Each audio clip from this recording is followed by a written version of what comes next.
the Economic and Financial Crimes Commission, EFCC, declared him wanted, stating that Bello failed to appear for his arraignment on 80 billion naira money laundering charges scheduled to take place at the Federal High Court in Abuja. Earlier on Wednesday, the Commission had obtained a court warrant for his arrest, but could not execute it. The anti-graft agency's operatives, which had arrived at Mr. Bello's residence in Wuse Zone 4, Abuja, were obstructed by police personnel attached to the house. Shortly after, however, the Inspector General of Police, Olukayode Egbetukun, withdrew all police officers attached to the former governor.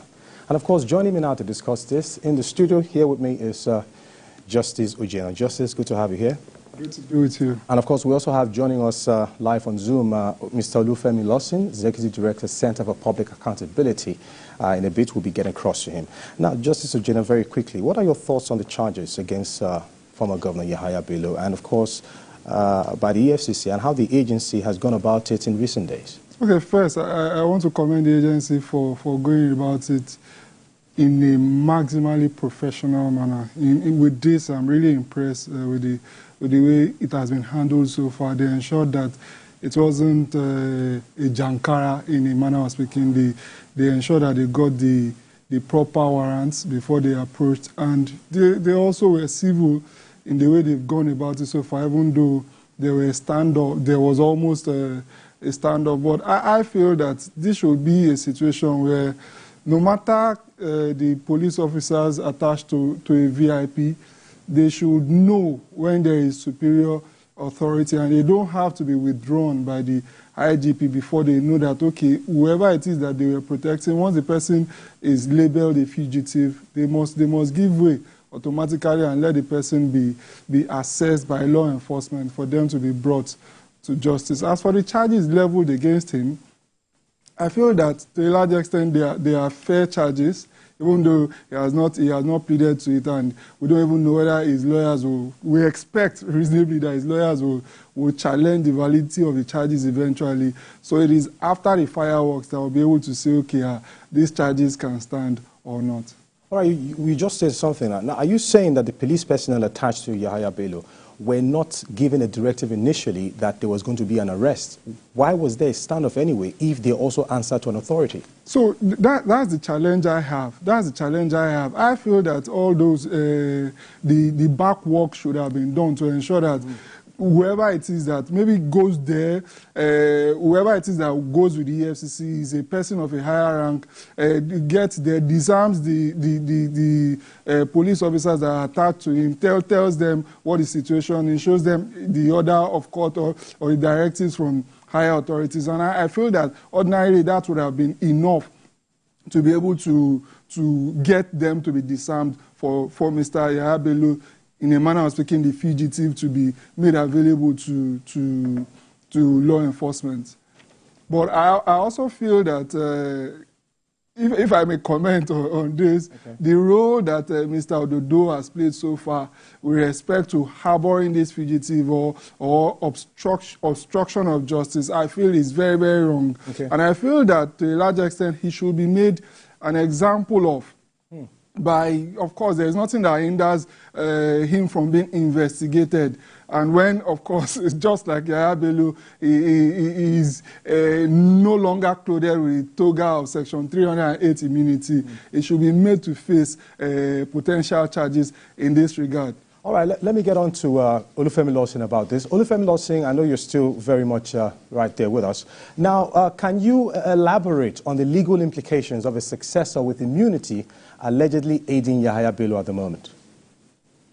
Thank you, Mike. Yeah. You see, for whatever argument we will make out of the scenario witnessed during the standoff at the residence of former Governor Yahaya Bello, we must always be conscious of the fact that this is a situation that has to do with law and order.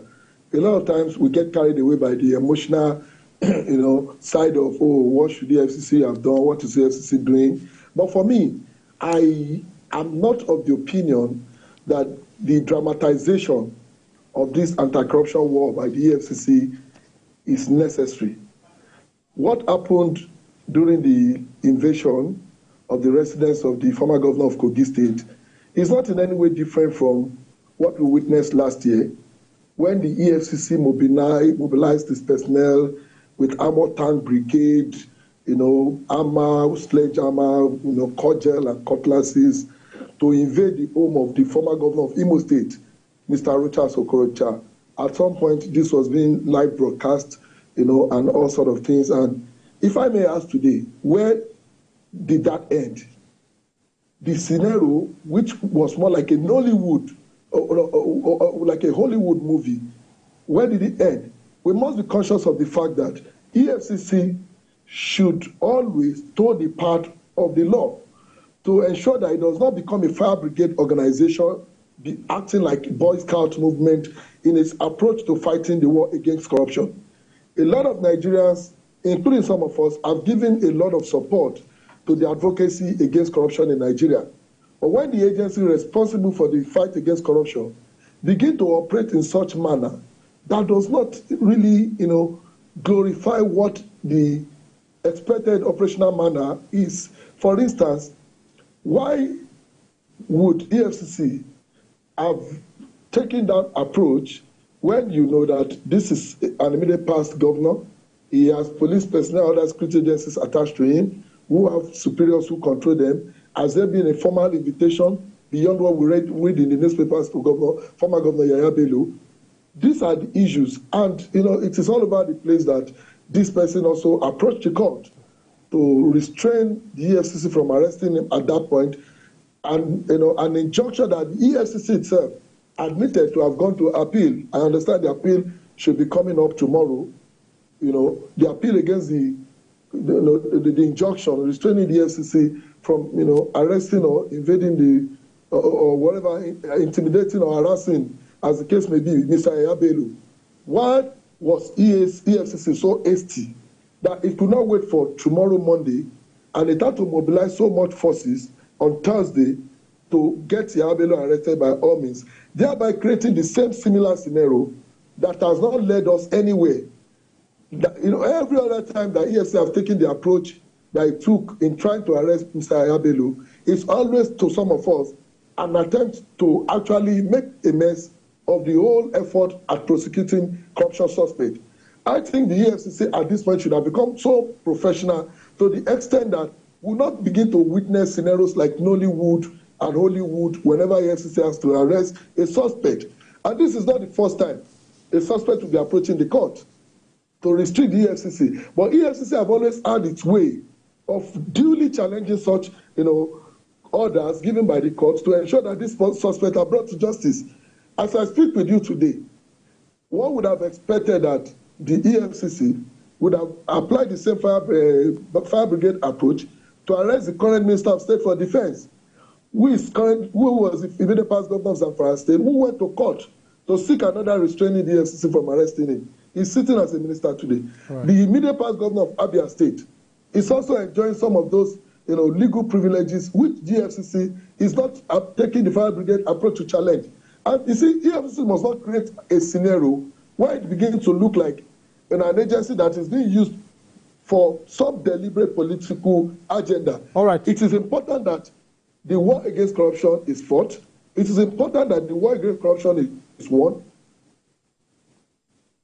Okay, I think we lost the signal there. Before we go on a break quickly. Okay. Now, as a matter of fact, Yahaya Bello is alleging that the EFCC disobeyed a court order of the Kogi High Court by seeking to arrest him.